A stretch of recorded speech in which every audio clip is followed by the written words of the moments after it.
susirinkusiems gerbiamiems konferencijos dalyviams, laba diena visiems esantiems čia ir laba diena visiems, kurie mus klausys ir girdės nuotoliniu būdu. Taigi pirmiausiai norėčiau padėkoti organizatoriams šios konferencijos už galimybę dalyvauti jau tradiciją tampančią 7-ojoje tarptautinėje mokslinėje praktinėje konferencijoje, kurios pavadinimas šiais metais Verslas, teisė ir informacinės technologijos šiuolaikinėje visuomenėje. Iš tikrųjų, šiuolaikinė visuomenė dažnai vadinama informacinė visuomenė, o jinai suprantama kaip atvira, išsilavinusi ir besimokanti visuomenė, kurios nariai gali ir geba visose savo veiklos srityse veikti šiuolaikinių informacinių technologijų aplinkoje. Naudoti šalies bei pasaulio informacijos ištekliais, o valdžios institucijos turėtų užtikrinti informacijos prieinamumą, patikimumą ir teisinę aplinką. Todėl, atsakant į šios klausimus, konferencijoje keliamas tikslas – suteikti galimybę mokslininkams, tyrėjams, verslo, teisės ir informacinių technologijų srityse dirbantiems praktikams pasidalyti naujausią informaciją, naujausiomis įžvalgomis, pasidalyti gerąją patirtimį. Taigi, pradėti konferenciją. Ir suteikiu sveikinimo žodį šios kolegijos direktoriui, daktarui Mykolui Dronantui.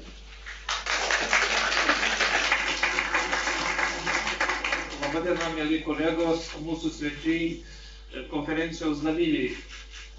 Šiandien 7-oji mūsų tradicinė tarptautinė konferencija ir mes džiaugiamės, kad tradicijos toliau tęsiasi, kad mes sulaukiam vis įdomesnių svečių, įdomesnių pranešimų ir aš dažnai sakau, totalinio studento stygiaus laikotarpiu privačios kolegijos bando ieškoti įdomių savo veiklos formų, įdomių ryšių ir atrodo, kad mums kartais ir pasiseka. Reikia manyti įrodymas to, kad mums tikrai neblogai sekasi ir šiuolaikinė šiandienos konferencija. Galiu tik tai keletą skaičių statistikos pasakyti. Yra per visą dieną bus perskaityta apie 60 pranešimų. Plenariniai posėdžiai, sekcijos ir tuo be galo džiaugiamės. Aišku, savaime džiaugiamės, kad kolegija labai tvirtai žengia žingsnius nuotoliniam mokymui. Net apie 10 pranešimų bus skaitomi nuotoliniu būdu. Ir aišku, savaime mūsų čia šį lokali auditorija, jeigu pridėt stebinčius dabar iki pat 12 valandos, visi gali stebėti mūsų tarptautinę konferenciją būtent savo darbo vietose, savo gyvenamosiose vietose ir ta auditorija mūsų yra be galo plati ir mes tuo labai džiaugiamės. Aišku, savaime džiaugiamės, kad sugebam pritraukti ir lektorių iš kitų universitetų. Šiandien, jeigu pažiūrėt statistiką, mūsų konferencijoje dalyvauja labai daug Lietuvos universitetų. Aišku, savaime turim lektorių ir iš užsienietiškų universitetų. Also, I would like to say welcome to our conference for guests from foreign university. I would like to wish you a good presentation at the international conference, fightful discussion, and will be you find at the conference a good friend for the future work. Tai baigdamas aš noriu palinkėti gero darbo, geros nuotaikos, na, o mes pasistengsim, kad jums būtų konferencijoje gera, malonu ir išvykę iš mūsų parsiveštumėt daug gerų idėjų tolimesniam jums reikšmingim darbam. Sėkmingo darbo.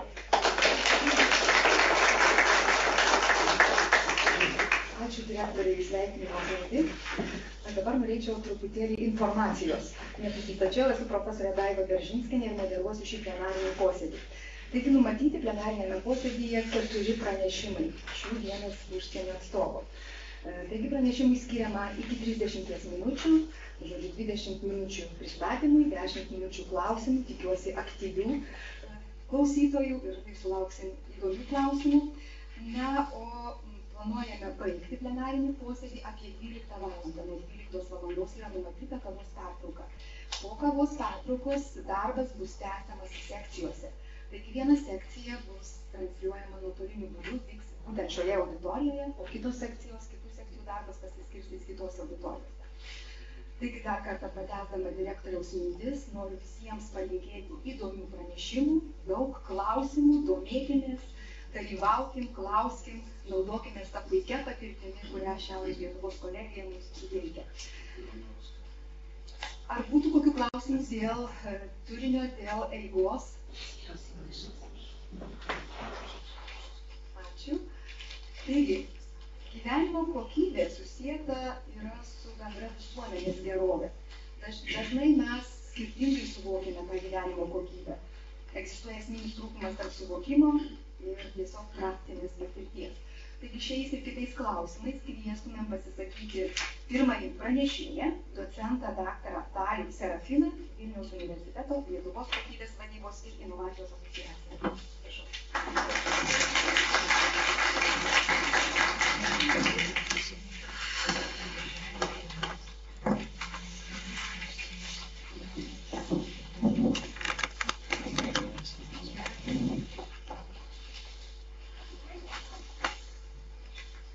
Sveiki visi.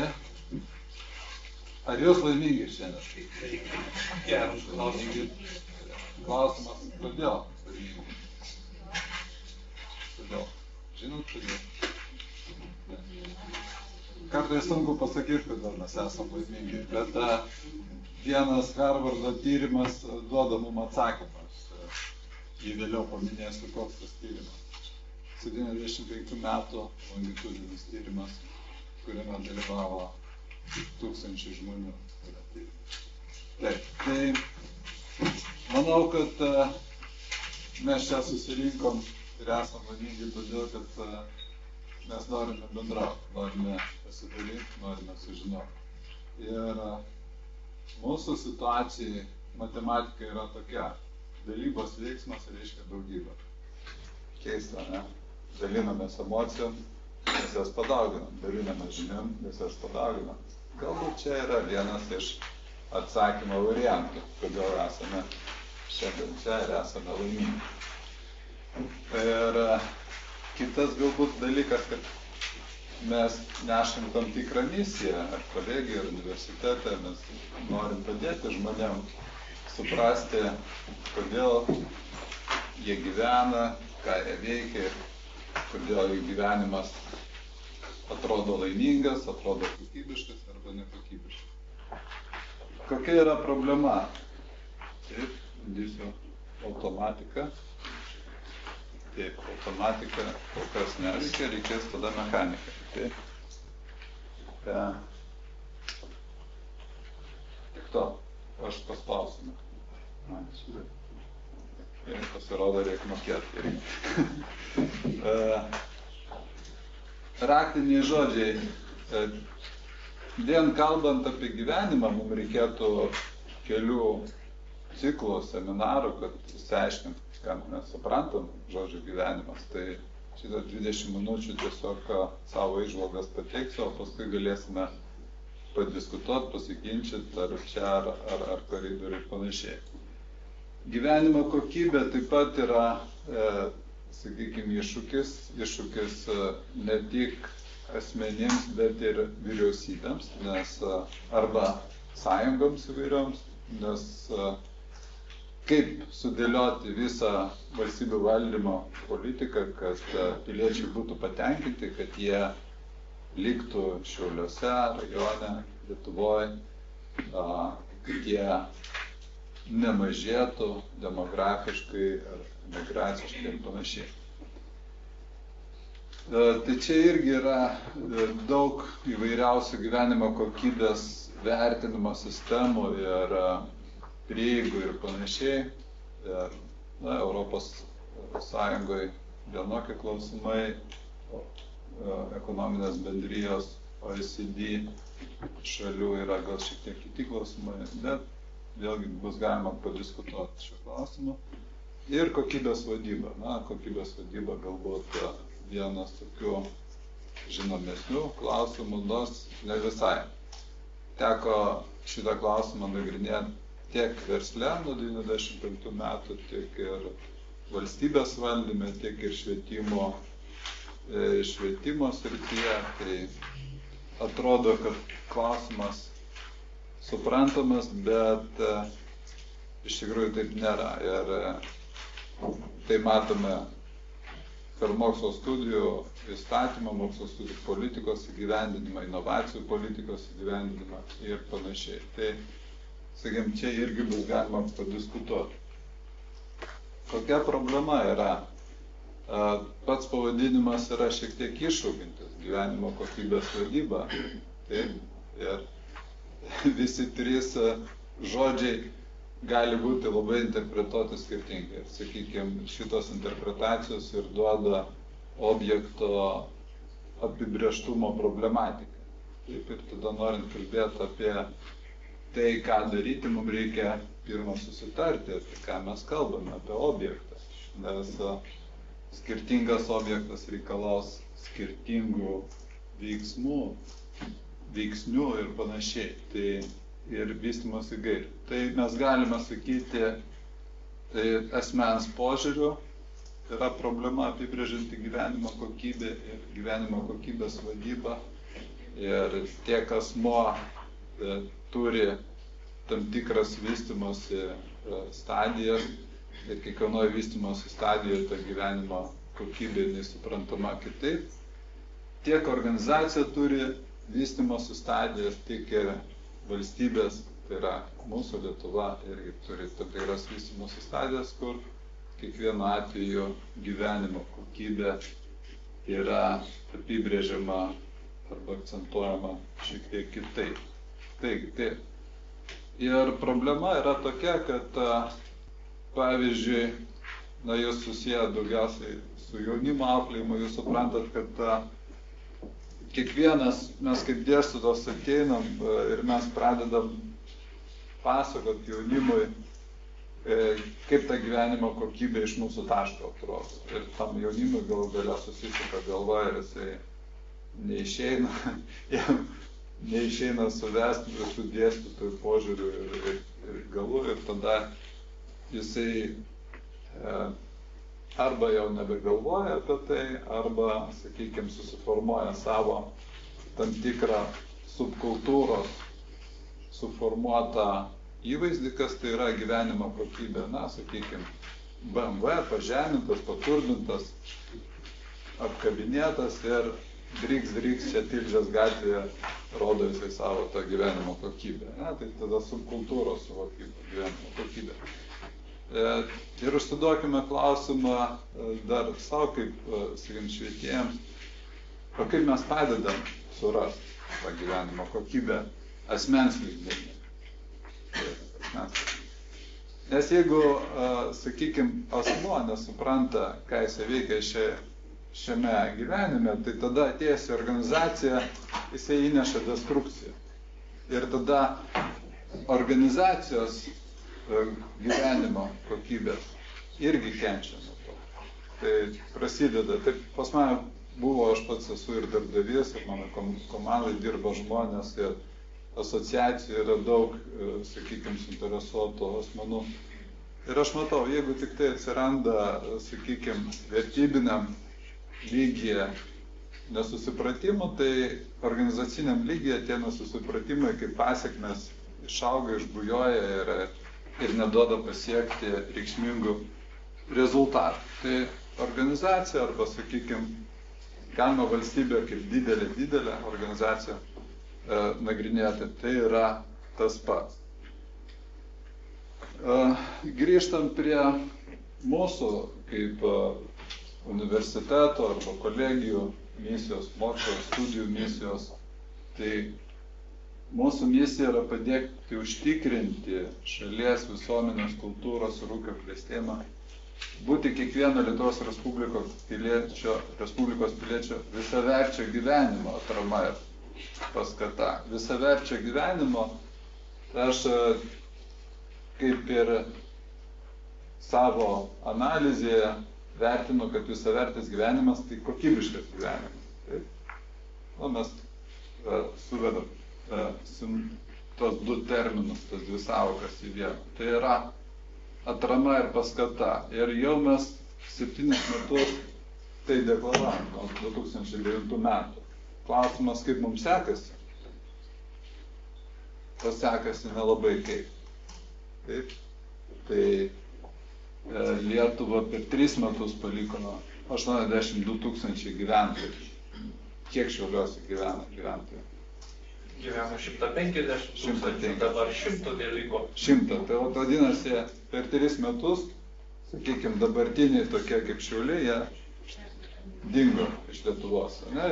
Ir kaip tada pajausti tą gyvenimo kokybę, visuminę gyvenimo kokybę, kada, sakykime, tie šviečiantis jaunimo veidai, jie šviečia kažkur tai ne Šiaulių Tilžės gatvėje, bet šviečia kažkur Londone ir kitose miestuose bei šalyse. Taip, tada mums ta gyvenimo kokybė šiek tiek sumažėja. Ir klausimas, o ką darys valstybė su gyvenimo kokybė, kai beveik pusę šito skaičiaus sudaro darbingo amžiaus žmonės, taip? Ką darys? Pakels mokesčius, kad užtikrinti švietėjų darbo užmokestį. Tai kas liks, kiek liks norinčių mokėti tada tos mokesčius, ne? Nepakels mokesčių, kiek liks norinčių mokyti. Na ir tai pasaka be galo. Tai kažką tai reikia daryti. O pensinio amžiaus, kaip matote, jie netaip stipriai išvažiuoja, jie lieka. Tai jeigu pasižiūrėsite į biudžetą, tai socialinis aprūpinimas biudžeto struktūra yra pats didžiausias. Tai reikia kažką mąstyti. Ne? Kaip atrodo Šiauliai? Atrodo Šiaulių rajonas biški geriau negu Šiaulių miestas. Šiaulių rajonas procentaliai 0,56%, o Šiaulių miestas 1,52%. Matot šitą rajoną. Ką rodo šitie žali ploteliai? Rodo, kad atvažiavo žmonės. Bet kaip gali būti, kad atvažiavo? Tiesiog keičiasi gyvenimo kokybės suvokimas ir žmonės iš blokinio namo, ten kur nors biškių už ribos, jau skaitosi rajonas. Ne?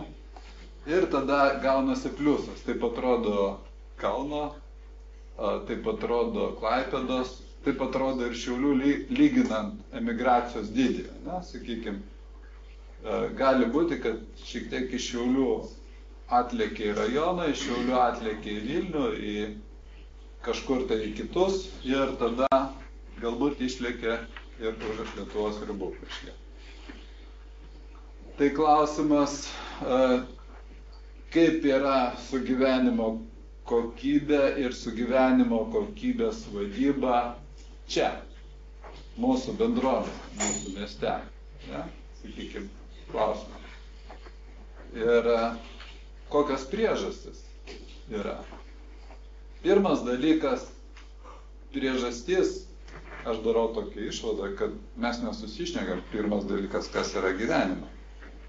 Ir pasižiūrėjau Oksfordo žodyną, tai gyvenimas tai tokios sąlygos, kurios atskiria gyvūnus nuo augalų ir kitų neorganinių medžiagų, dėl to, kad jie auga, reprodukuojasi, funkcionuoja, nuolat keičiasi ir vienu žodžiu pasiekia tam tikrą tašką kaip mirtis. Bet žodis yra reprodukuojasi. Ne? Tai, sakykime, šitas vaizdas ir šitas, sakykime, vienas iš valstybinių požiūrių gyvenimo kokybės klausimų aspektų reprodukavimuose yra problematiškas. Auga irgi problematiškas, funkcionuoja, gal kaip nors funkcionuoja, vis dar. Taip, tai kitas klausimas yra egzistencija. Kas yra egzistencija? Tai pagal pirmą apibrėžimo dalį egzistencija, jeigu auga, reprodukuojasi, funkcionuoja, bet egzistencija gali būti suprasta šiek tiek kitaip ir mes toliau panagrinėsim, pavyzdžiui, sakykime, krikščionybėje arba kitose religijos tradicijose. Tai gali būti egzistencija iki mirties ir egzistencija po mirties, tai galima tada išplėsti tą gyvenimo kokybę, tada, sakykime, galbūt gyvenimo kančia čia, galbūt bus palaima po šito taško, galbūt. Tai tada mes galėsim būti laimingesni kentėdami, nes čia dabar. Tai aš sakysim, okei, mes esame laimingi, nes mes kenčiam. Gali būti toks variantas. Bet jaunimas kreivai šypsosi, jisai nori, karta Z nori čia ir dabar ir greitai, taip kad tas argumentas gal nelabai. Ne? Ir šiek tiek mums hinduistinės kultūros šiek tiek yra tolimos. Galim galvoti, kad, sakykime, jeigu nebūsiu bukas kaip baobabas, tai nereikės atgimti baobabų ir 1000 metų gyventi baobabą, kol numirsiu. Čia išverčiau Visockio žodžius, kas, sakykime, mano amžiaus, sakykime, tas grupės žmogus, tai Visockį klausasi, žino, jesti dup, как baobab. Так будешь baobabom, tai širdies tokia pamrėš. Tai, sakykime, hinduistiniu požiūriu mes irgi galim su jaunimu gerai padirbėti, kad jisai nebūtų kaip tas baobabas ir jam hinduistinės kultūros požiūriu nereikėtų ilgai kankintis laukiant sekančio gyvenimo. Taip, tai sakykime, čia šiek tiek su jumoru, su ironija, bet žiūrint visuotinės globalizacijos aspektais, gali būti, kad šita tema bus mums aktuali gal po kokių 10-15 metų. Visko gali būti. Nes jeigu tokia puikiai šalis kaip Lietuva neturės lietuvių, tai vis tiek kažką turės. Geros vietos tuščios nebūtų. Taip, ir šiek tiek problematiška yra su lietuvių kalbos žodynu, kuris iš tikrųjų neišskleidžia šitų sąvokų. Suprantat, kad problema, jisai nepaaiškina taip detaliai kaip Oksfordo žodynas. Ir, sakykime, vis dėlto atsižvelgiant į kintantį technologijų kontekstą, gyvenimo kokybė gali kalbėti apie tikrovę, realybę ir galbūt mums reikėtų kalbėti apie gyvenimo kokybę virtualioje realybėje. Kas nors nagrinėt šitą temą? O sunku, jūs nagrinėt, puiku. Gerai. Bet yra, kaip čia vos ne yra toksai kaip ir buitinis toksai pavyzdys, kad ta mergaitė pas mamą ateina verkdama ir sako, mama, kas yra? Tai mane, sako, Facebook'e nepalaikino. Suprantat, o čia ir yra. Jokas jokais, bet šito klausimo niekas nenagrinėja kol kas. Taigi, gyvenimo atskaitos taškai, gimimas, mirtis, tai tada, jeigu mes, sakykime, suprantam tik tiek, kad gimėm ir mirėm ir čia viskas, tai tada mes vienaip gyvenimo kokybę įsivaizduosim ir vienaip ją valdysim, taip, ir jeigu baigiantis gyvenimui, tai pasistengsim viską ištratinti ir dar daugiau į paskolą. Jeigu gyvenimo kokybė pradėjimas mirtis, vėl prasideda čia sąvoka, taip, čia šiek tiek jau medikai, mokslininkai nagrinėja, pradėjimas mirtis, naujas gyvenimas. Filosofiniu požiūriu, religiniu minėjau, filosofiniu požiūriu galėtų būti, kaip ir pacituota Puškino minties, kad je pametnik воздвиг себе нерукотворный, к нему не зарастет народная тропа. Tai mes sakom, Puškinas ar kiti žmonės, jie gyvi mumyse, gali būti filosofiniu pagrindu. Požiūriu taip.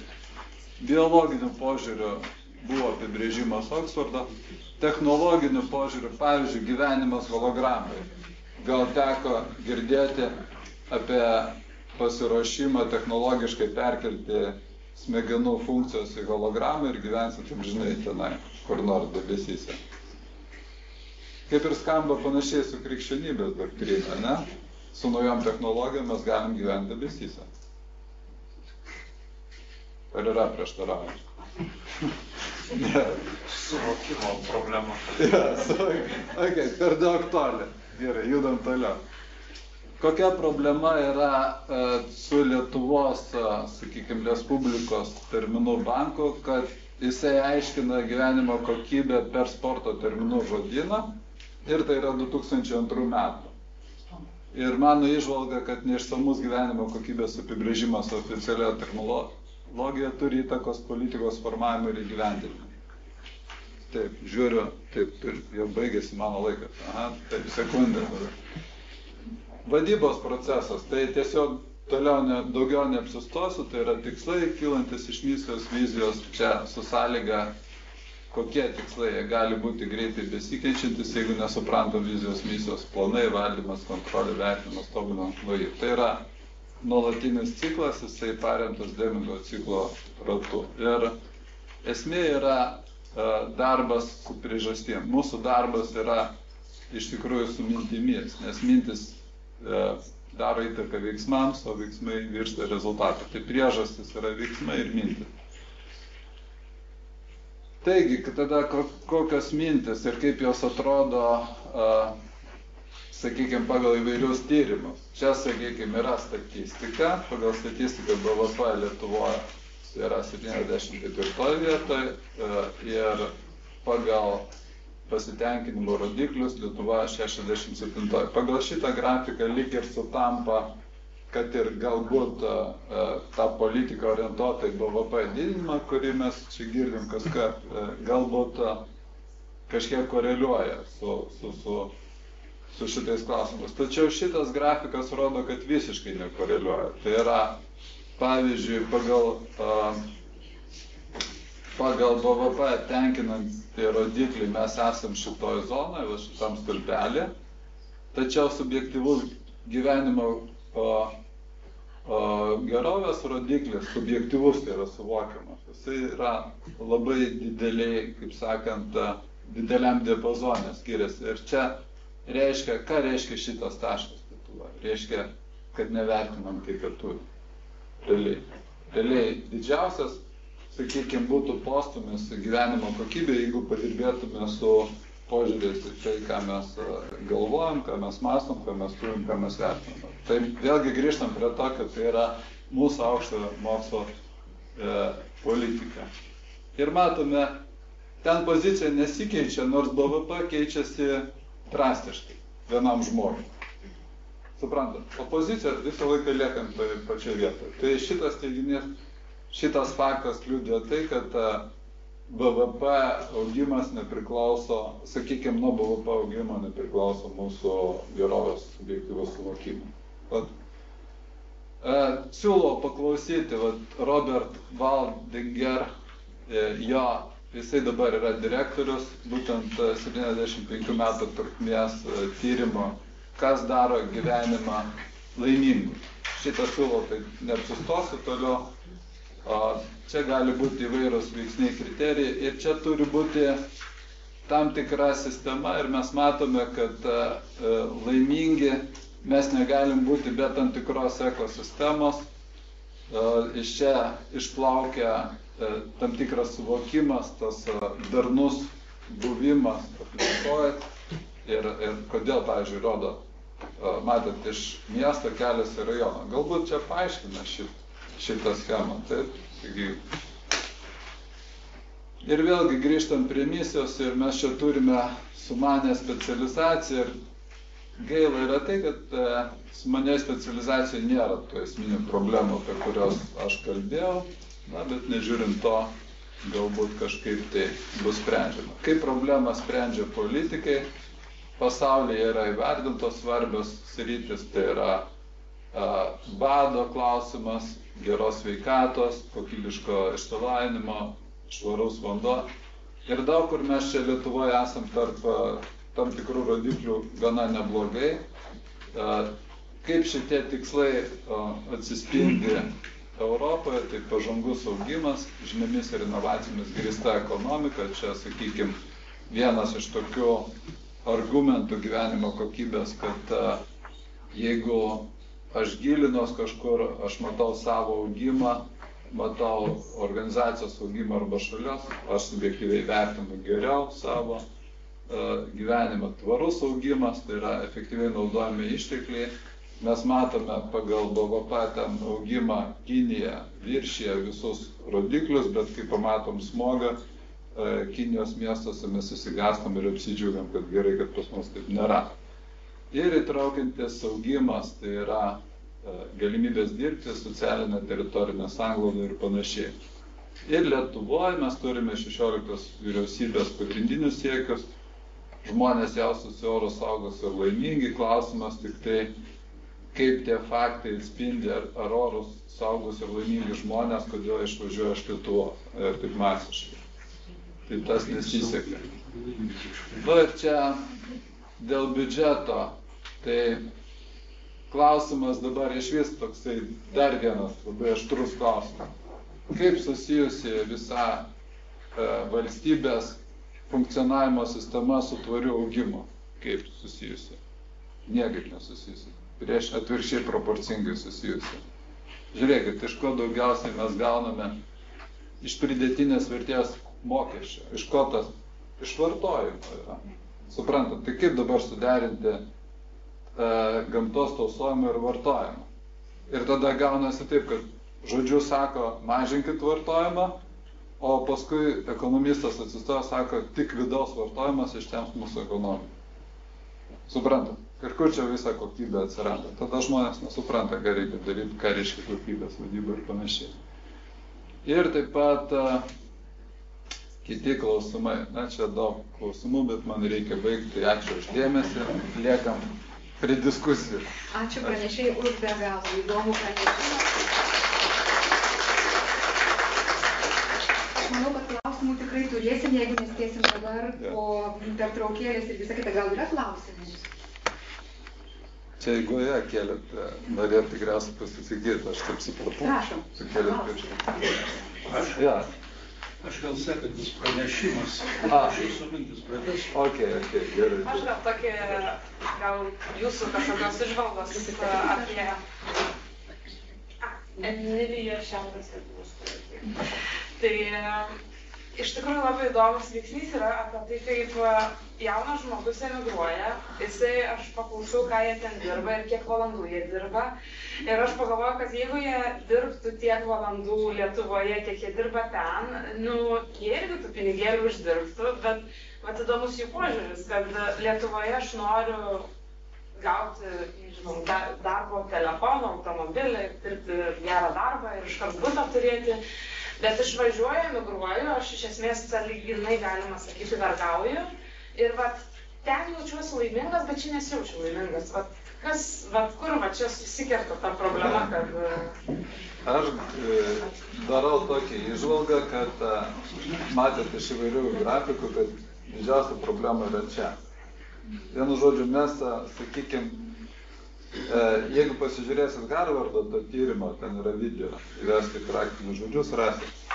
Tai ten per 75 metus, kai buvo tyriami nuo pat gimimo, kas 2 metus išsamei tyriami kiekvieni asmenys, tai pradžioje jie norėjo pinigų daugiausiai, paskui norėjo ten, sakykime, ką jūs kalbat, ten antros pusės visą kitą daug.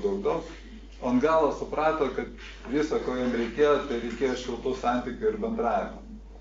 Tai, sakykime, jeigu tinkamai užduoti tyrimo metu klausimus, sakykime, neužvedant tam tikrų numatomų atsakymų, tai galbūt jūsų su laimės tam suvokimu aš abejoju, ar gausios, kad jie tam laimingesni, jeigu mes įvertintume ilgalaikiai perspektyvai šitą laimę. Suprantat? Nes gali būti taip, kad jie papuola į sistemą jos išgrėžia, jie tampa, kaip sakant, jau pensinio amžiaus ir tada pradeda filosofuot, mąstyti, kaip aš nugyvenau gyvenimą ir taip toliau. Tai tuo momentu, kai jam 25-35, jisai vertina, pinigai krenta ir aš laimingas. Kaip jisai vertins ilgalaikės studijos metu, aš nežinau. Tai galbūt galima būtų su to Harvardo profesoriu pabendrauti, į tą tyrimą papuolė ir lietuvių emigrantai, nes ten daug jų yra. Ačiū Jums labai. Tai taupant laiką palikim klausimus, kurie susiformuos dar po visos šito plenarinio posėdžio ir tuomet... Noriu padėkoti už puikų pranešimą ir Aš noriu pakviesti visus gerinti gyvenimo kokybę, visi kiekvienas čia ir dabar savo mieste. Ačiū dar kartą pranešėjui, tikrai labai įdomi ir aktuali tema, tikrai gerinkim gyvenimo kokybę čia, Lietuvoje, Šiaurės Lietuvos kolegijoje, neišvažiuojant kitur. Taigi, pratęsiant pranešėjo mintis apie šiuolaikinę visuomenę, apie informacinės technologijas, iš tikrųjų nebeįsivaizduojam gyvenimo be jų, be jos aplinkos, tačiau tie instrumentai taip pat turi tam tikrų problemų, įdiegimo, adaptacijos ir visa kita. Taigi, sekančiam pranešimui kviestumėm profesorių habilituotą daktarą Aleksandrą Sargamadzę iš Kauno technologijos universiteto ir pristatyti pranešimą tema multidimensinis mokymasis, principai ir praktiniai rezultatai. Prašau.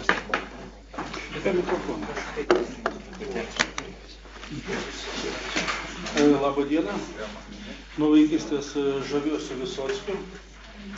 Patiko ta citata, todėl kad labai dažnai man mintyse skamba Visockio žodžiai, šitą dainą puikiai. Ir man labai patiko kvietimas būti laimingais, jeigu ne šimtai virtualiam pasaulyje. Ir mano pranešimas būtent skirtas šiek tiek siauresnis, ne apie laimę, bet apie mokymąsi, bet būtent virtualiam pasaulyje. Raskim tame apie multidimensinį mokymąsi ir noriu pristatyti todėl, kad daugelio metų ieškojimai šiam momentui yra atvedę būtent į tokį mokymosi būdą, kurį pritaikiau įvairiai, nuotolinėse, nenuotolinėse, dieninėse studijose. Mano pagrindinė mintis, kad nereikia atskirai mokinti, mokinkim visus kartu, bet taip, kad kiekvienas surastų savo tinkamą mokymosi būdą. Tai dabar noriu pakviesti jūs trumpai persikelt į klasę. Įsivaizduokim, kad mes esam klasiai ir mokytojas pasakoja apie tai, kaip gyvena banginiai. Galima tai pateikti žodžiais, galima pavaizduoti štai taip, kaip aš jums dabar vaizduoju. Kaip geriau vaikui įstrigs. Aš atsiprašau, taupau laiką.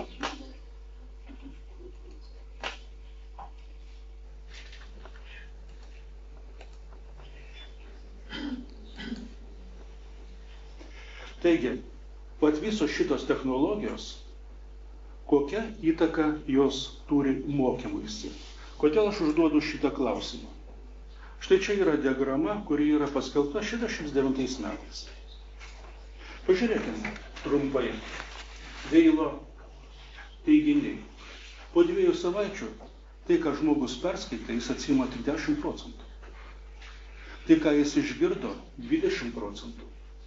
Tai, ką jisai pamatė paveiksliukuose, 30%. Kaip mes dabar mokinam? Kalbam, liepiam skaityti, parodom kažkokį tai paveiksliuką. Maksimum, ką galim pasiekti, 30% efektyvumą. Eikim truputį aktyvesnius, sakykim, štai ką jis išgirdo ir pamatė, tai jau dinamika įsiveda, filmai, kažkokį tai realų daiktą ir panašiai, tai yra vadinamas vizualus priėmimas. Tai mes galim pasiekti iki 50%. Štai čia prasideda aktyvus mokymasis. Tai diskusija, dalyvavimas diskusijoje, pokalbiuose.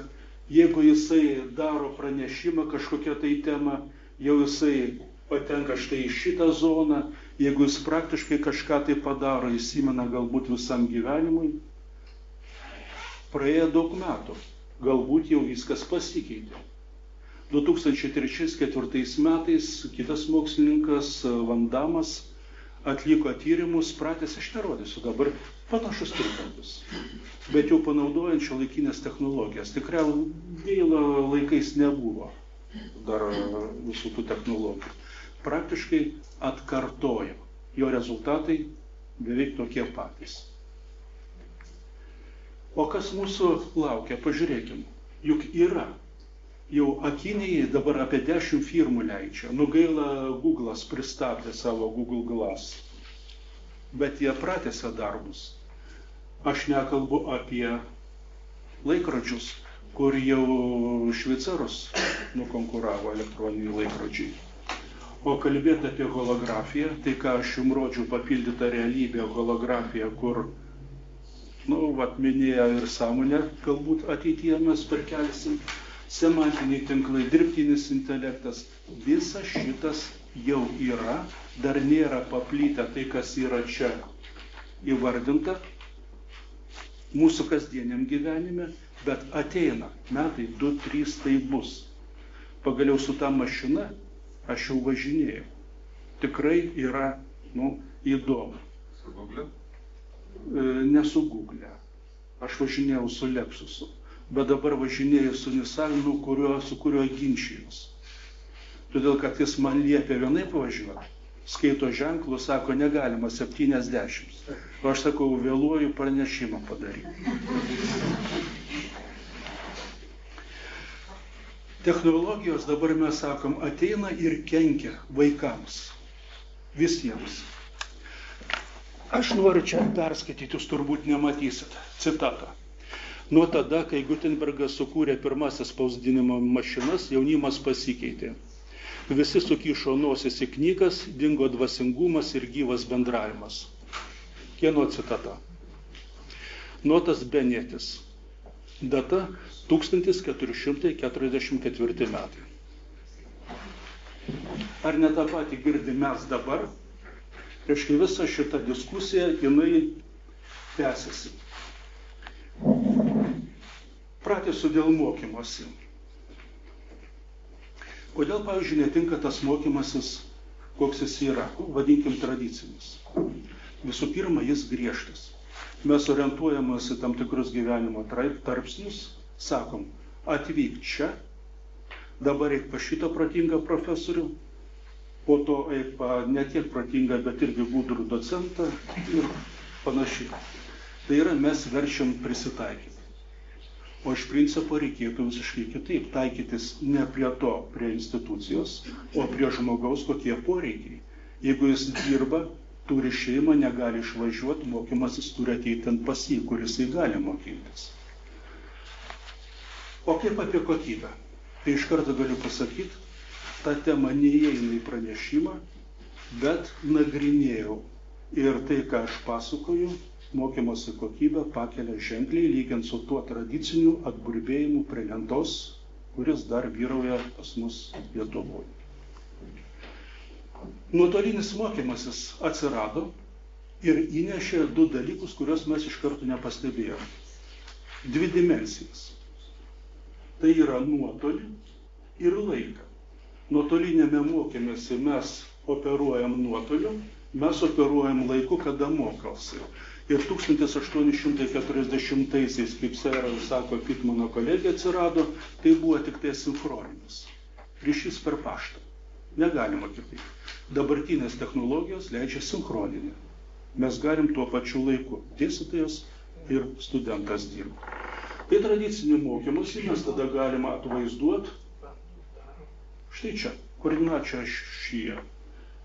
Nėra atstumo, laikas sinchroninis. Bet mes galim ir kitką. Štai nuotolinis mokymas sinchroninis, jau šiuolaikinių technologijų pagalba jisai būtų. Ir tai yra nuotolinis asinchroninis mokymasis. Kai studentai per nuotolį nuo dėstytojo ir kai reakcija studentų ir dėstytojo yra laike ištesta, per kurį nors laiką. Studentams aš duodu klausimą, o kas tai yra per mokymosi būdas? Teisėja pasakius, studentai visuomet suranda ką atsakyti, paaiškinimų yra daug, kai kurie iš jų. Studentai užmygia ir atsako, kai atsibunda, reiškia per laiką, nors visi yra toj pačioj auditorijai, arba profesorius nežino, ką atsakyti studentams ir mykia kažką, tai irgi užvėlinta reakcija. Gaila, visi šitie pasakymai nėra orus mums, dėstytojams. Bet pažiūrėkime, šiuolaikinis gyvenimas atvedė naujas realijas. Kompiuteriai, internetas suformavo naują realybę, virtualią realybę. Jinai daug kur yra patogesnė.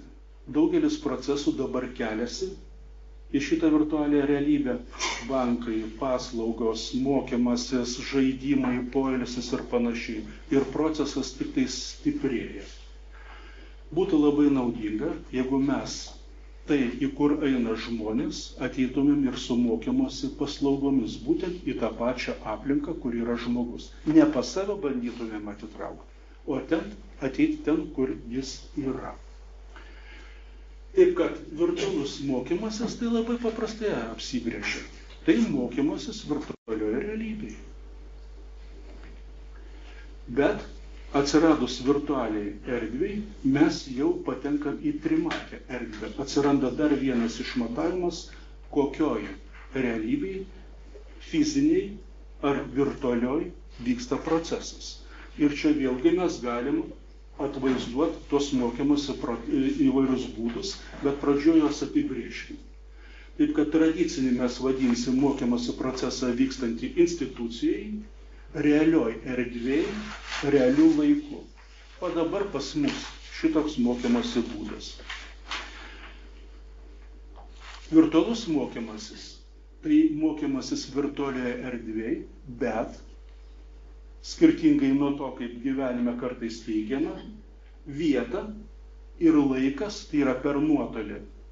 Reakcija sinchroninė ar asinchroninė nėra apibrėžiama. Čia. Nuotolinis mokymasis, tai kai studentas mokosi jam patogiu laiku ir patogioj vietoj, bet erdvė virtuali ar reali nėra apibrėžta. Mes dažnai girdim, o kas tai yra e-mokymasis, o dažnai naudojam. Tai yra neteisingas terminas, jis atsirado istoriškai, tiesiog pažymėt, kad mokymėse buvo pradėtos naudoti elektroninės technologijos. Taip kad palikim ir jam vietą, tiesiog terminas e-mokymasis pažymi, kad tai yra tradicinis mokymasis, bet praturtintas technologijomis. Jų sąsajos. Mes visi žinom, kas tai yra tradicinis mokymasis.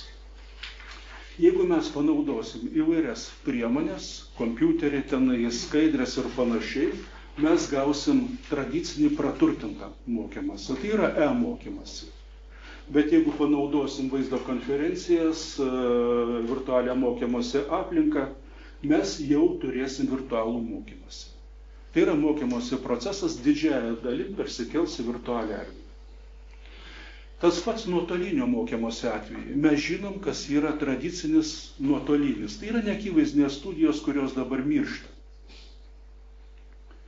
Mes galim turėti nuotolinės e-mokymasi, galim turėti nuotolinį virtualų mokymasi. Bet pažiūrėkim, virtualioje erdvėje nėra atstumo sąvokos. Ir čia mokymasis yra vienodas, ten ir ten. Bet kai manęs klausia, ar būtų, gal padėtum, patartum, kaip įsidėti nuotolinį mokymas, iš karto klausiu, ką jūs norit pasiekti. Ir niekuomet nepatariu, jeigu man neatsako į šitą klausimą, diegti nuotolinio mokymasi. Todėl, kad siekis negali būti nuotolinis ar virtualus mokymasis. Mes siekiam visiškai kokybės, efektyvumo, padidinti pasiekiamumą, ateit pas žmogų ten, kur yra. Čia siekių gali būti daug. Ir tik tai realizuodami šitos siekius, mes nori, nenori, ateinam į virtualų mokymąsi, mes ateinam į nuotolinį mokymąsi. Tai yra pasekmė, o ne tikslas. Ar labiau efektyvus toks mokymasis? Mes galim paimti dėstytoją, stovinti prie lentos ir burbantį, pasodinti prieš kamerą, įrašyti, transliuoti ir panašiai. Jeigu tai buvo blogas tradicinis mokymasis, mes gausim blogą virtualų mokymąsi, ar ne? Tai reiškia, priežastis yra kita kokybė, paprasčiausia, virtualioje erdvėje yra žymiai daugiau išraiškos priemonių, žymiai daugiau galimybių. Ir kai aš sakau, kad virtualus mokymasis yra efektyvesnis, tai paprasčiausiai reiškia, kad mes išnaudojam būtent tas galimybės, kurių tradicinė mokymosi procesą mes neturim. Taip kad štai grįžtų prie tų grafikų, tai yra virtualus mokymasis, sinchroninis, realių laikų, nuotolinis, sinchroninis, bet nėra atstumo. Praeita skaidrė ir ši skaidrė iš principo reiškia tą patį. Todėl, kad virtualioje erdvėje ar per nuotolį, ar studentai sėdi čia, pas mus mokymosi būdas bus vienodas. Štai yra asinchroninis, kai reakcija studentų ir dėstytojų išsiskiria laike. Ir galiu pasakyti, kad lyginant su sinchroniniu, mano patirtis, ir taip pat ne vien tik tai mano, asinchroninis nusileidžia. Daug priežasčių nespėsiu išpasakoti. Bet mes galim, jeigu nėra galimybės bendrauti sinchroniškai, pagrindė tai yra laiko problema, tvarkaraščio problema. Mes turim vienu metu sėdėti prie kompiuterių, bendrauti ir ko nors kito. Jeigu šito nėra galimybės, naudokim bent jau pseudosinchroninį. Tai yra sinchroninis mokymasis ištęstas laike. Tai, ką mes darom sinchroninio mokymosi metu, pavyzdžiui, diskutuojam, atsakinėjame klausimus, testuojamės, asincroninio mokymosi metu irgi darykim tą patį. Tai yra pseudosinchroninis. Bet pas žmogų yra labai skirtingi poreikiai ir galimybės. Vieni gali atvažiuoti, kiti negali atvažiuoti, mokintis. Vieni dirba, negali šituo laiku, gali tik tai vakare ir panašiai. Mūsų mokymosi procesas yra orientuotas į daugumą. O ką daryti likusiems, kurie lieka už borto ir negali prisitaikyti? Mes juos ignoruojam. Kaip išspręs problemą? Galbūt daug srautų brangu. Išeitis yra paprasta ir siūlymas būtų organizuoti mokymasi taip, kad galėtų kiekvienas prisitaikyti ir surasti savo tinkamą mokymosi būdą. Kaip tą padaryti? Sąlyginai pavadinau tą multidimensiniu mokymusi. Esmė, kad kiekvienas besimokantysis pasirenka, kaip mokytis pats, o kad galėtų jis tą padaryti, tai atitinkamai turi būti organizuotas mokymosi procesas. Na, paimkim paprasčiausiai. Vat kaip aš darau. Ateinu į auditoriją, pasistatau tą, užsidedu muilinę kamerytę, skaitau paskaitą, transliuoju ir įrašinėju. Kaina apie 20 eurų kamerytės. Tie, kurie nori, ateina pas mane auditoriją, tie, kurie negali arba nenori ateiti, prisijungia virtualiai. Vienas pasigyrė, kad jis bendrabutį lovai klausosi mano paskaitų, o kas, jeigu jam patogu. O kas negali būtent tuo metu, jiems galioja tas peržiūra vaizdo įrašų. Tai yra, gali pasirinkti. Vėlgi, vaizdžiai aš galiu pavaizduoti taip. Nėra vieno mokymosi proceso, o multidimensiniam yra daug mokymosi procesų, kur kiekvienas studentas pasirenka. Ir jeigu pratęst, o kodėl tada rinktis visą mokymosi procesą? Pasirinkimas gali vykti ne viso mokymosi, o būtent atskirų įvykių. Va šitoj paskaitoje gali dalyvauti fiziškai, kitoj išvažiavau komandiruotę galbūt virtualiai. Pas mane studentai išsimėtę ir Londone, ir Lietuvoje po visus miestus ir kitose šalyse. Taip, kad multidimensinis mokymasis tai yra vienu metu lygiagrečiai vykstantis sinchroninis, asinchroninis ir pseudosinchroninis mokymasis.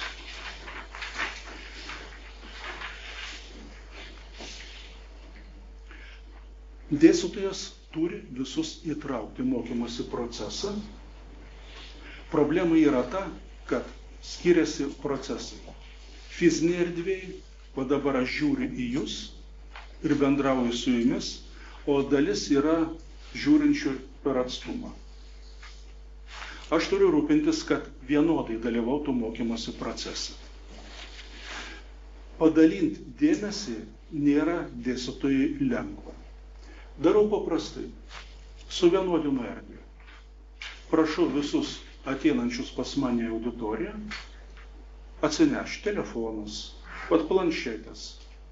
Arba pagaliau darau kompiuterių klasiai ir nors sėdi studentai fiziškai toje pačioje auditorijoje, iš tiesų bendraujame mes virtualioje erdvėje, kartu vienodai su kitais nutolusiais. Gaunu tai, ko negaunu fizinėje erdvėje. Vat jeigu dabar aš jums užduosiu klausimą, jūs galėsit po vieną atsakinėti, o man reikalinga visų jūsų reakcija. Virtualioje erdvėje man studentai vienu metu atsakinėja. Man tik tai spėti peržiūrėti tuos atsakymus. Tai yra lygiagretuma, nėra garso, kaip nebūtų keista tradiciniai paskaitoje, kartais tenka raminti studentus, čia man nereikia jokio raminimo. Aktyvavimas studentų yra vienodas ir viską aš įrašinėju, kad tie, kurie nesugebėjo dalyvauti, galėtų peržiūrėti vėliau. Apie bendras programas. Jeigu mes šitaip mokinamės, tai pavyzdžiui, kodėl negalėtų vieną programą realizuoti kelios institucijos? Kaip dabar, pas mus, pavyzdžiui, vienodų programų yra ir mes konkuruojam, tikėdamėsi, kad kažkas tai numirs savo mirtim. Nemirs. Nuo Steponavičiaus laikų, kai įvesti krepšeliai, mes žinom, kad blogiausiai gyvenantis sugeba kažkaip tai išgyventi. O gal šito nereikia? Paimkim programą, pavyzdžiui, kelios institucijos, pasidalinkim modulius ir mes, 3 institucijos mes galim trigubai atpiginti programos teikimą, beveik trigubai. Dalį modulių veda vieni, dalį kiti, vienintelis dalykas, kad multidimensinį mokymąsi naudokim.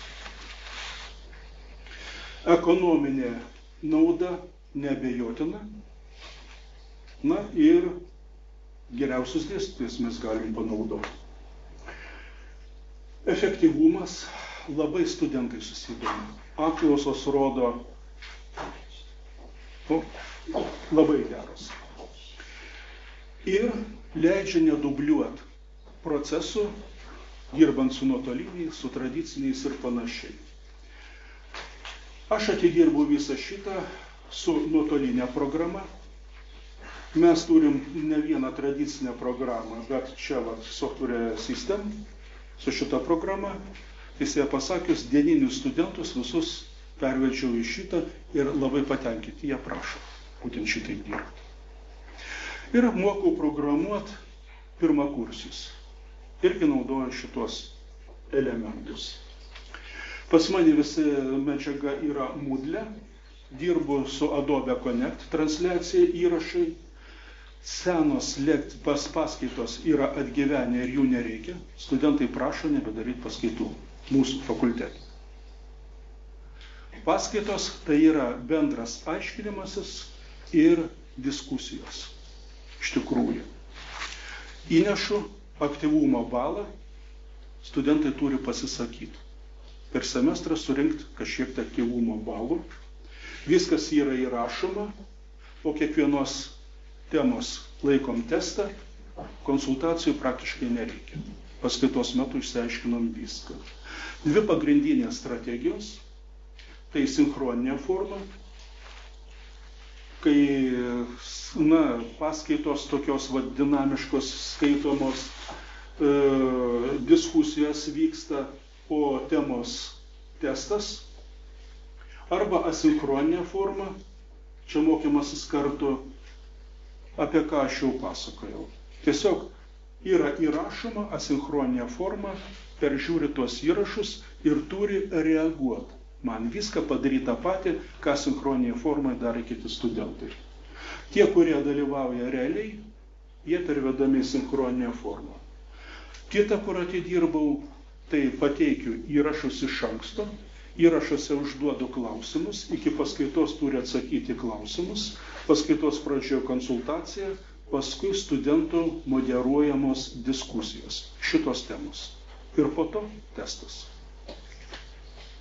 Tie, kurie asinchroninė forma, tai jie testą laiko per egzaminą sesijos metu.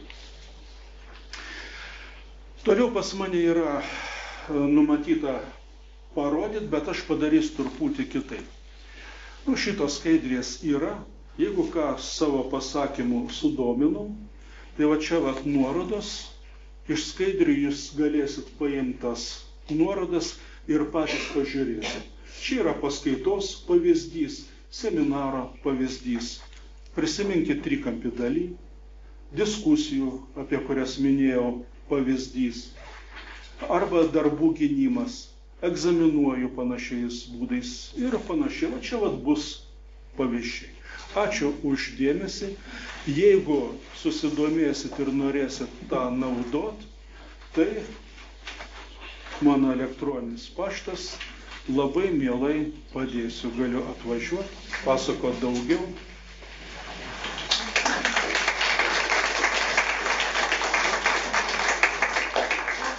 Už be galo įdomų pranešimą, ko gero mes visi susidurėm su ta virtualia erdve, bet čia toks klausimas kyla ir dėstytojai reikalavimai kyla labai dideli.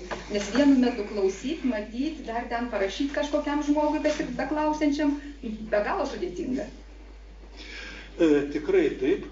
Mes sutaupom materialinius resursus, bet dėstytojas, jisai čia turi atidirbti daugiau. Jam yra sunkiau. Ir kai viena iš mano valdžių kažkada tai džiaugiasi, o taikai nuotolinį mokymąsi, tai gerai, galima bus sumažinti atlyginimą. Nes mažiau dirbti. Dirbti mažiau dėstytojas nedirbs. Jis dirbs daugiau, bet tai vis tiek mes laimėsim, nes procesai, kaip dabar, pavyzdžiui, yra nuotoliniai, tie dieniniai studentai, ar ištęstiniai studentai. Čia viskas su visais vienu metu. Ačiū.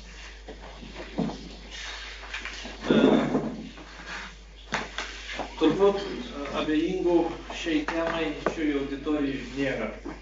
Tuo labiau mūsų kolegijoje. Tiesiog kiekvienas išvardintas pasiūlymas ar diskusija, tiesiog mes verdam tame katile. Ir profesoriu, jeigu bus laiko, dar ne kartą klausysimės jūsų. Ačiū labai. Ačiū. Kaip pasakyti, mėgstu maišyti šaukštų. Lieskit padėsiu. Ačiū labai. Manau, kad tikrai klausimų turėsim labai daug ir per traukėlės metu išnaudosim tą galimybę, nes vieną atsakymą atsakyti į klausimą, ko gero sudėtinga. Taigi, kadangi konferencija mokslinė, praktinė, turim vieną pranešėją viešnią iš Turkijos universiteto. Ir dažnai tikrai problemos susideda ne tik iš tų virtualių dalykų, bet ir iš įmonių veiklų. Taigi kiekviena įmonė šiuolaikinės rinkos sąlygomis sprendžia labai daug problemų. Viena iš problemų, kaip išlikti konkurencingų rinkoje, tai išlaikyti konkurencinį pranašumą. Bet atsitinka taip, kad vartotojas renkasi ne vietos ženklą, bet užsienio prekybos ženklą. Tai apie visas šitas problemas iškviestumėm viešnią iš Turkijos, lektorę Aslihan Kale. Welcome to our college.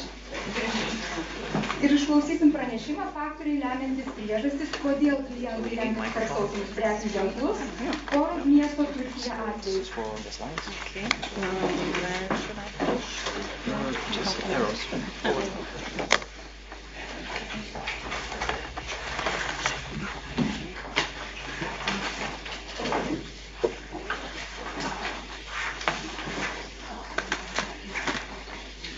Hello, my name is Aslan Kaya. I am from Turkey, and I'm a lecturer and PhD candidate at City University. And I'm very happy for being here today with you. And I will I will present to you about customer buying behaviors, and my presentation title is Factors that affect consumers' choice of international brands. Of course, Çorum Province, Turkey simple, because our university is located at Çorum Province. Ar garso užtenka?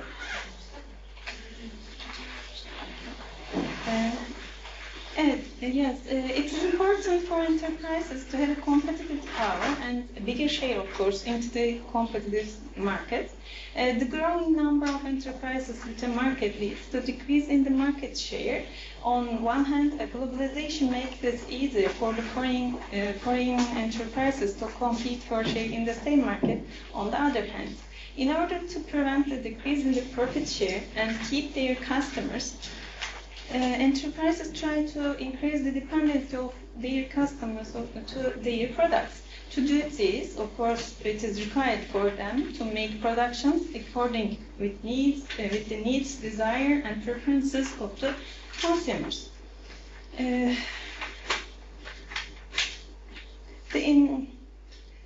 The individual characteristics, age, gender, income, marital status, having or not having children or child, education, and lifestyles appear as the leading factors that affect the purchasing decision on consumers. There is a highly competitive environment which occurs as a consequence of the introduction of the international enterprises to the local markets. There are some important points that have consumers prefer the international brands instead of the local brands in the competitive environment. This study examines why consumers prefer the international brands. At first, of course, I addressed the previous studies, and 389 volunteer participants living in Çorum answered the questions based on the previous studies. The data gathered from the participants were analyzed statistically and included in the study as research findings. I prepared a table for the literature review. There are lots of people who works this issue, but I want to summarize it here. International firms make strategic assessments by taking the demographic characteristics, shopping attitudes, and preferences of consumers into consideration before presenting their services and products to the international market. Holliston and Karafakioğlu in their state studies that the consumer profile of a foreign market is among the most important factors affecting the retail of a product. And the enterprises that particularly aim to compete in international markets pay attention to assign a brand for their product that will appeal to worldwide consumers and meet their needs. However, not only the features of a product and brand, but also demographics, social and economic factors affect the preference of consumers. Also, cultural values affect consumers' decision process in their preferences and shopping. According to Hofstede, Slavikoski, Jarrett, and Johnson and his friends, the individual characteristics of consumers, ethnicity, religious beliefs, socio-cultural values, socio-economic factors, habits, lifestyles are particularly effective in the preferences of consumers.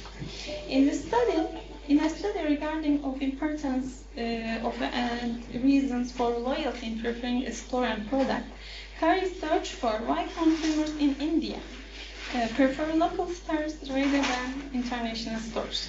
The researchers identified that some of the demographic characteristics like age, gender, marital status, and cultural factors have increased the loyalty to local stores and products. Also, Keskin and Yıldız in their study searched for why consumers in Turkish Trabzon province preferred their dependent on a sports shoe brand preferred in the international markets. The findings of the study show that the social, psychological, and personal characteristics of the participants have positively affected them in perceiving foreign exposures in a good quality product. Gauger and Didion found a significant relationship between the education level and tendency of consumers for purchasing or treatment products. Also, Erola and Serra examined the relationship between ethnocentrism of consumers and brand dependency. According to their study, there is a big significant relationship between perceived ethnocentrism and brand dependency. Some of the participants think that consumers should prefer local products. The findings of the study conducted by Marengo showed that the consumers perceive international cell brands as good quality products, which then contribute to brand dependency by building confidence among the consumers. Gürbüz and Doğan find out a relationship between confidence and dependence of consumers to the brands they purchase. The findings of the study indicate that there is a relationship between confidence and brand dependency.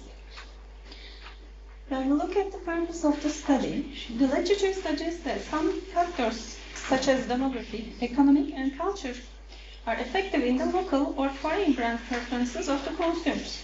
This study aims to address how the consumers in Çorum perceive international brands, to determine the reasons why the consumers prefer the international brands or different aspects of the factors affecting this decision-making process for purchasing. Of course, to do this, the study applies a survey. The questions of the survey are based on the literature and asked randomly selected 389 volunteer consumers. The survey questions are composed of 3 sections.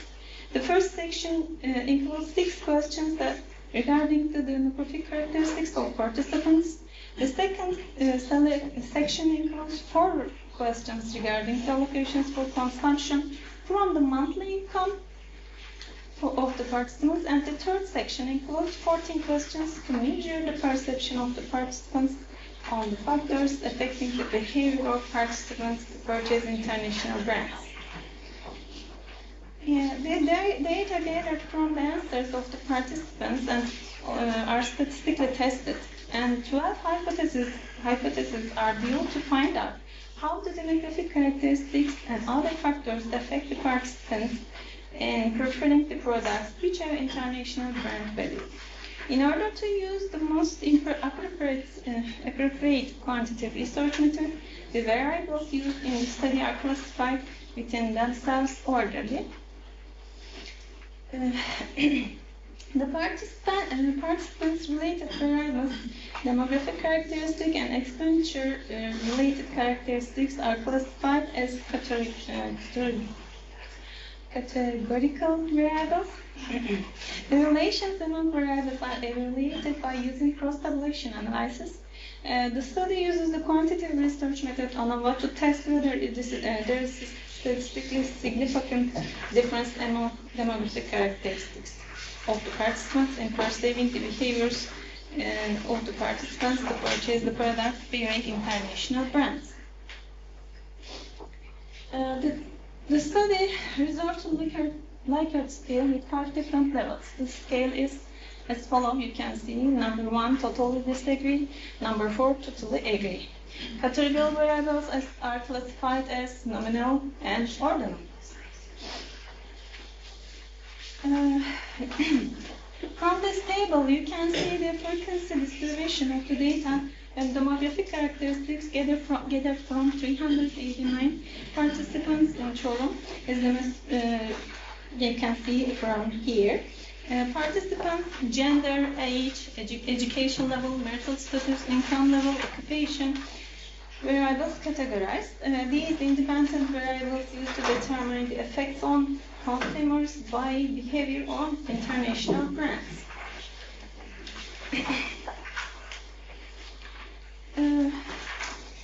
When we look at the research findings, the result is obtained from cross-tabulation analysis. According to these research findings, 1 of every 3 female and males spends her monthly her or his monthly income for vary. The people in 20-29 ages spend much more vary than the other age groups.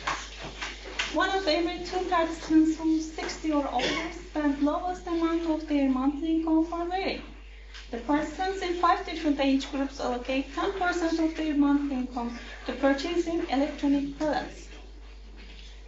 Also, the findings of the survey suggest that 1 of 2 females and males primarily prefers purchasing dresses bearing international brands. The participants in 20-29 ages are the ones who prefer purchasing dresses bearing international brands more than the other age groups. The participants who are 60 and older do not prefer the international brands. 59.4% of females and 55% of males totally disagree to prefer purchasing food products bearing international brands.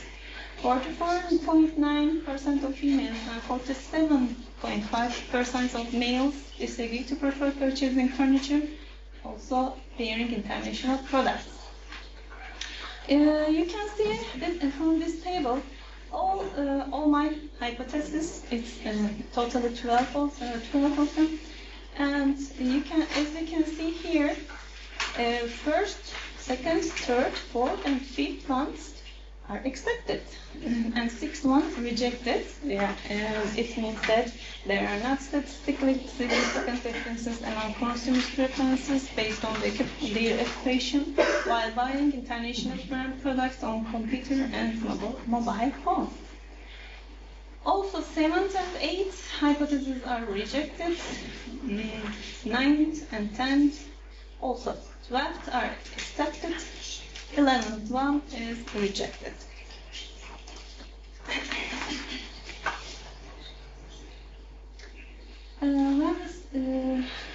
When we look at all the study, we gathered some information from study. This study is significant and contributes to the literature since there are few studies made toward the consumers living in Çorum. The analysis of this study shows that the demographic characteristics of consumers in Çorum affect the relationship between preferring international brands and purchasing behavior. This study also suggests that not only features of a product, but also the characteristics of the consumers are important in preferring international brands. It is seen that the consumers living in Çorum spend different amounts of money for varying and electronic products in terms of their monthly income. Their gender or marital status leads them to make different preferences in purchasing the international brands. The females who prefer the international brands to purchase theirs are 20% more than the males, of course, and they spend bigger proportion of their monthly income than the males to purchase theirs bearing international brands. There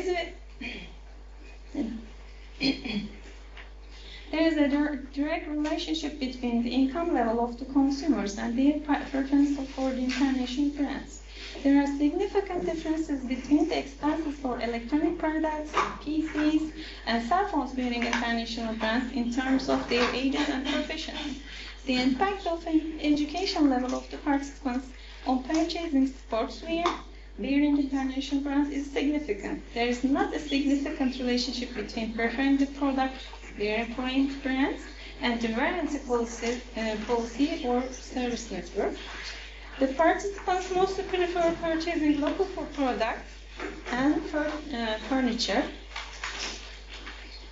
Gender is a leading factor in preferring the international brands to purchase dress. However, the gender does not significantly affect the consumers to prefer the international brands to purchase bags. It is thought that the consumers prefer the local food products since they trust them due to some reasons such as religious beliefs and differences in the cultural values. It is understood from the findings of the study that income level is an important factor to prefer the international brands. Furthermore, there are a great number of participants who will prefer the Turkish products in case they are of good quality. So, quality is an important factor affecting the purchasing behaviors.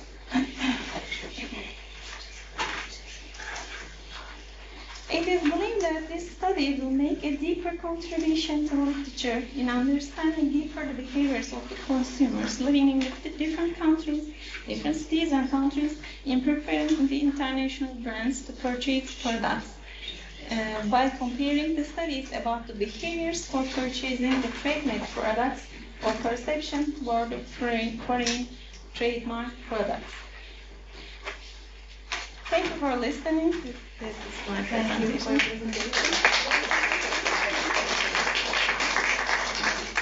Does anybody have any questions for speaker?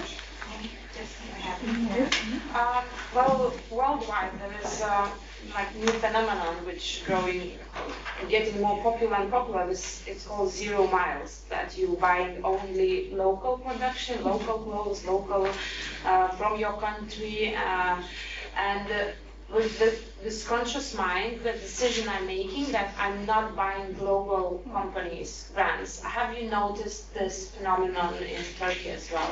No, we don't have that. But in food products, yes, we have that thing because our cultural value, and we don't eat some meat, so we prefer in Turkish brands because foreign brands include some.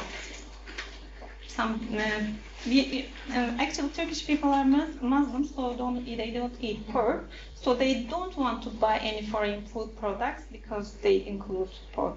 Maybe food and also furniture, because furnitures are cheaper than the foreign brands. So maybe food and furniture, that's the same, I think. Because also our study suggests like that. More questions? Yeah. I saw one slide showing that one of the 3 men and one of the 3 women spend 100% of their income for clothes. So how they can make their living after that. Women, also they have their husband's money, of course. they spend. Wife's money. Yeah. Yeah, of course, housewives spend their working women spend their money for themselves, and husbands spend their money for house things, And next sentence was one said of men also spending. I think those are boys, not married, live with fathers. They live with fathers. Our Turkish culture, one boy or girl stays with their family until they marry. So they can spend their money for themselves, and also they can take money from their father or mother. Yeah, we are very, very, very close family. So that's why. Because survey participants, mostly young people. That's why the thought results. Any I just had a question. You stated on one slide that there's an impact of the education level to purchasing international brands. Well, what's the impact? Is it positive, negative? And international brand is such a big thing. Yeah, of course. More, I can say that more education level. They will buy more international brands. There's a positive relationship. Yeah. Higher education levels, they prefer international brands because they see around the world. They know the other products because of their education level. So the others, lower education profile, they don't want to spend their money in international brands because also they have lower income because of the lower education. So they want to keep their money, so they don't want to spend international brands because they are expensive. Well, that would have been my second question, because there is, in fact, a relation between the income and spending money on international brands, not necessarily the education. because it's not automatically the way that higher education results in higher income. So in Turkey, yes, if you have higher education level, you get more money. Okay, Yeah. which is very related to this Yeah. culture, I'd say, because there are other countries where In Turkey, lower education means low money. Higher education means much money. Okay. And in Austria, it's related to the first question from the audience, because in Austria, when you higher educated, first, it doesn't automatically mean that you have a higher income, and second, it means that you're aware of what kind of international brand you buy, like, being aware that it's not produced in India, Turkey, Bangladesh, where the working conditions are partly very, very bad. So there is this conscious and awareness that the products are, even though they are internationally produced in a proper way. It's interesting. I think buying behaviors are different from country to country. Yeah. In Turkey, it's about, I think, culture. Yeah, that's right. Any questions? Thank you very much for your presentation.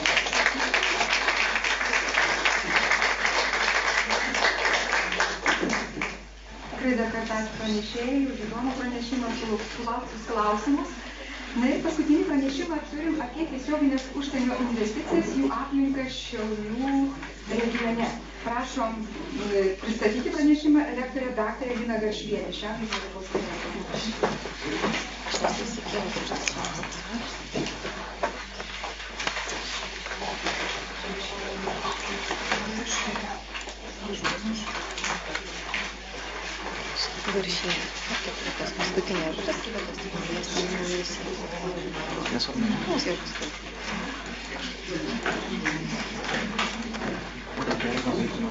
Bet aš garsiai kalbu. Tikrai. Dabar čia laiką.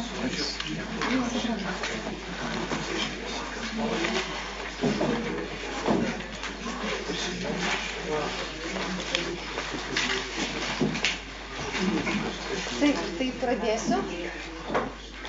Esu Lina Garšvienė, ir mano šiandienos pranešimo tema Šiaulių regiono investicinės aplinkos analizė. Ir keletas kolegų pastebėjimų esu gavusi tą tematiką, kad sako, iš ties to Šiaulių apskrities statistikoje išvelgti teigiamo kartais yra labai sudėtinga. Taip, tai iš tikrųjų man pavyko galbūt to teigiamų aspektų išvelgti.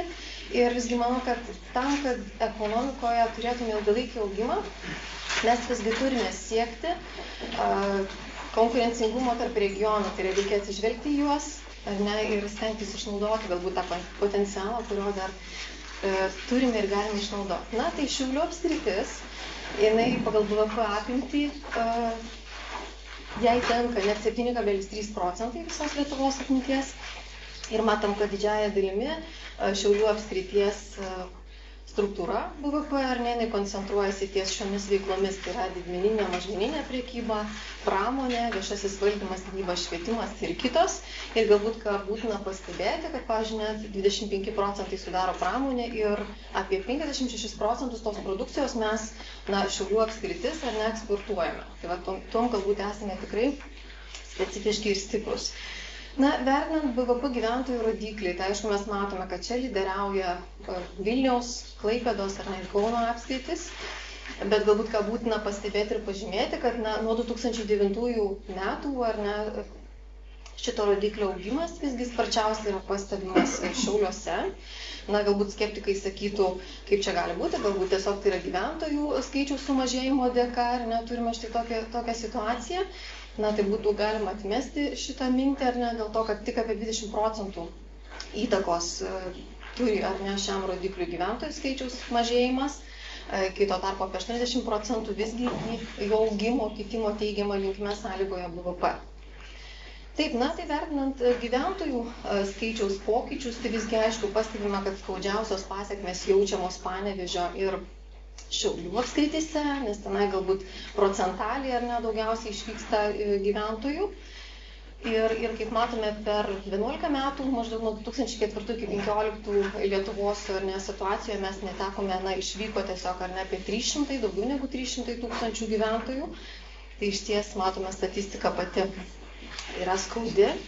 Ir vertinant Kauno situaciją, tai tas absoliutus rodiklis išvykusių Kaune, pavyzdžiui, vien siekia apie 100 000 per 11 metų. Jeigu vertinant gyventojų struktūrą, kuri be abejo yra tikriausiai svarbi, vertinant tą darbingą gyventojų ar nedarbingą darbo jėgą, tai matome, kad Šiaulių apskritis išties nedaug labai skiriasi, sakyčiau, yra ganėtinai panaši kaip kitos apskritis. Tik beje, galbūt esu gavusi ir tokių pastebėjimų, kad pats tas procentas, tai yra tas 60%, dar mums tikriausiai neparodo tos gilesnės problemos, kurioje gali koncentruotis labiau jaunesnio amžiaus gyventojų ar ne, ar vis labiau vyresnio. Tai galbūt su siekiu dar detaliau vertinti šią problemą būtų galima atlikti ir gilesnę analizę. Taip, nedarbo lygis. Ir matome, kad iš tikrųjų 2010 metais visos apskritys mes šoktelėjom su nedarbo lygio rodikliu net aukščiau 15%. Ir vėliau situaciją šiek tiek matome taisosi, ar ne, ir Šiaulių apskrityje jau 15 metų trečiame ketvirtyje turime net 8,4%. Tiesiog pastebime, kad situacija gerėja. Vėlgi galbūt traktuoju ir pastebėsiu, ar ne, kad su apskričių statistika, su regioninė statistika vėluoja tie rodikliai labai ir kas esat susidūrę, tai išties būna taip, kad atrodo jau yra naujesnių metų, jau norėtųsi naujesnių jų pateikti, bet šitą yra taip, kaip yra. Galbūt galime pasidžiaugti, kad ne taip senai pasirodžiusio Laisvosios rinkos instituto atlikto tyrimo rezultatais visgi Šiaulių apskritis ar ne pasižymė mažiausių bedarbių nuo darbingo amžiaus procentų. Tuom galėtume pasidžiaugti, be abejo, kaip ekonomistė suvokiu, kad šitas rodiklis įslepia galbūt kitą problemą, apie kurią kalbėjau, galimai tas 60% ar ne, ir didžioji galbūt dalis yra vyresnio amžiaus žmonių. Taip, kokiais iš tikrųjų aspektais vertinsim, ar ne, bet stebėdami vidutinio mėnesinio bruto darbo užmokesčio rodiklį, pastebime, kad Šiauliuose jis yra mažiausias, ar ne, ir ilgainiui iš tikrųjų, jeigu pateikčiau tiesiog grafike paveikslą, net ir mes matytume, kad tie atotrukiai iš tikrųjų yra ganėtinai panašus, tiesiog tos kreivės, banguoja. Ir jeigu vertinsime, kiek turim to atotrukio, ar ne, nuo, tarkim, Šiaulių, kitose, ta prasme, apskrityse nuo Šiaulių pozicijos, ar ne, tai matome Vilnius, ar ne, apie plus 29%, viršaus Lietuvos, ar ne, vidurkis 17%, Klaipėdos apie 15,9%, Kauno 14,6%, Panevėžio 2,7%. Tai išties galbūt vertinant gyventojų, ar ne, čia dirbančiųjų pozicijoje, tai suprantu, kad tai dar didesnė, aštrėjanti ta problema išties galėtų sąlygoti ir vidinę migraciją tarp miestų, kada, kaip sakant, atsisukame į verslą, į investuotojus, tai čia mes lyg ir matom tam tikrą alternatyvą sumažinti kaštus, jeigu, tarkim, tame versle ar investicijose darbo kaštai nėra išties dideli, sudaro didelę dalį struktūroje. Vertinant tiesioginės užsienio investicijas, matome, kad Vilnius sugeneruoja ar ne apie 11 000 eurų maždaug gyventojų rodiklį, kuris išties džiugina, kai lyginant su Šiauliais, nes matome tik 707 eurus. Jeigu vertinsim tą augimą, tokį progresavimą ar ne šito rodiklio, tai augimas pastebimas sparčiausiai Šiauliuose. Ir ką būtina galbūt pastebėti, kad apie 53% tų tiesioginių užsienio investicijų Šiauliuose visgi tenka pramonėje. Reiškia, mes kaip apskritis galbūt esame patraukli pramonės aspektu. Vertinant atotrukį nuo kitų apskričių, ar ne, tai matome, kad nuo Vilniaus, ar ne, šitas rodiklis yra atitrūkęs net apie 16,2 karto. Ir dažnai savęs klausia, ar išties situacija ir galėtų būti kitokia. Tikriausiai mes nežinome šalies, kurioje sostinė nelyderiautų, ar ne, visais ekonominiais rodikliais. Tai manau, kad pasiekti kitokio rezultato tikriausiai nebūtų ir visiškai įmanomas, ar ne, rodiklis. Nuo kitų matom nuo Kauno apskrities, tai apie 3,6 karto, nuo Klaipėdos 4,4, nuo Panevėžio 1,8. Taip, tai čia matome, kur išties kaip apskritis turėtume pasistiekti tikriausiai. Jeigu vertinsime materialinės investicijas, tai pozicija yra šiek tiek geresnė, ar ne, ir tarkim nuo to maksimumo, nuo Vilniaus, kurį čia turime aukščiausią, ar ne, pavaizduotę, tai esame atitrūkę apie 2,3 karto. Na, galbūt tai rodo, kad pas mus rinkoje yra labiau aktyvesni vidiniai investuotojai, ar ne, tą, sakykime, aspektą būtų galima paminėti ir išskirti. Taip, manau, tiek investuotojui yra svarbu žinoti, kiek yra veikiančių ar ne, įmonių regione apskrityje. Tai Šiauliuose veikiantys ūkio subjektai, jie sudaro apie 8,3%, kai tuo tarpu be abejo Vilniuje koncentruojasi apie 48%. Ir galbūt akcentuoju tai, kad net apie 80% Šiaulių apskrityje veikiančių ūkio subjektų jie koncentruojasi į didmeninės mažmeninės prekybos, apdirbamosios gamybos, transporto saugojimo, statybos ir kitose ūkio veiklose. Na, jeigu bandyti rezumuoti, aš manau, kad iš ties tikriausiai kiekvienas regionas, kiekviena apskritis mes ieškome būdų, kaip pritraukti ar net investicijų. Ir manau, kad visgi esam pasiruošę ir Šiauliai, todėl, kad turime ekonominės zonas, tai yra, ar ne, turime Šiaulių pramonės parką apie 216 hektarų, turime Šiaulių tarptautinį oro uostą, kuris, manau, dar tikrai galėtų būti išnaudojamas intensyviau, ar ne, tai yra, turim galimybę ir krovininiams, ir privatiems lėktuvams. Na, turime laisvą ekonominę zoną. Taip pat, na, pati geografinė padėtis, jeigu ją vertinti, ar ne, tai esame arti Via Baltica, gaila, bet tik arti, bet tai iš ties yra tam tikras aspektas teigiama prasme Šiauliams. Taip pat miestą kerta 2 tarptautinės geležinkelio linijos, esame maždaug 2 valandos iki Klaipėdos, Rygos, Liepojos jūrų uostų. Ir turime nemažai laisvų sklypų žemės, ar ne, kurie būtent ir yra skirti, yra komercinės, pramoninės paskirties objektams. Na, svarbu pastebėti, kad turime universitetą, turime kolegijas, ar ne, kurios aktyviai orientuojasi į rinką ir jos poreikis. Ir jeigu perbėgant per pagrindinius, na, pliusus, kaip sakant, bandant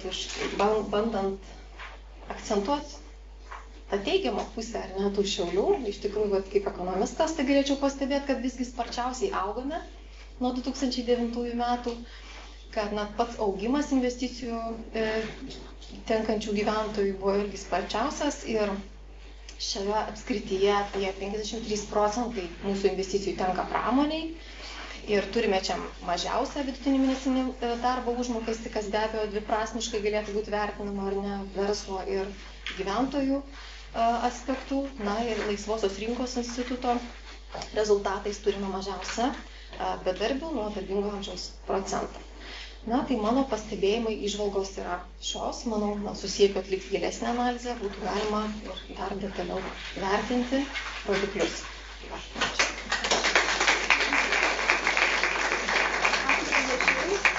Tema taip pat labai įdomi, gal turim klausimų. Išvardant pačius privatumus, bet gal galite pasakyti, kodėl būtent pozityviai ten mes turime gauname pinigus į viršus, nes vis tiek, man atrodo, kad yra per mažai šiauliuose. Aš sutinku, iš tikrųjų, ačiū už klausimą. Ir aš manau, kad vėlgi miestas, lyderiaujantis miestas yra miestas, kuriame susikalba verslas, susikalba vyriausybė, jie imasi bendrų projektų, planų, jie, kaip sakant, tikriausiai net ieško tų investuotojų. Tai aš manau, kad čia mūsų galbūt yra šiai dienai tokia pagrindinė problema siekis, ko mes turėtume siekti, kad susikalbėti, susibendrauti, matyti visi bendrą tikslą. Ir taip turbūt išeisim į didesnės investicijas. O tai kodėl patys vietiniai žmonės irgi nekuria savo verslų? Manau, kad net nežinau, iš tikrųjų, ar čia trūksta to tokio iš tikrųjų didesnio pasitikėjimo savimi, ar turime ir problemą tame, kad galbūt ir reikėtų didesnio palaikymo iš savivaldybių, iš galimai tam tikrų nuolaidų taikomų, ar ne, pradedančiam verslui. Manau, čia irgi yra didelės baimės, tų tikriausiai didelių mokesčių. Galimai tų idėjų, aš manau, mes visi turim, tik tai mintis tame, kad reikia to palaikymo iš valstybės, iš savivaldybių. Ačiū. Ar dar turim klausimų pranešėjai? Ne. Ačiū labai.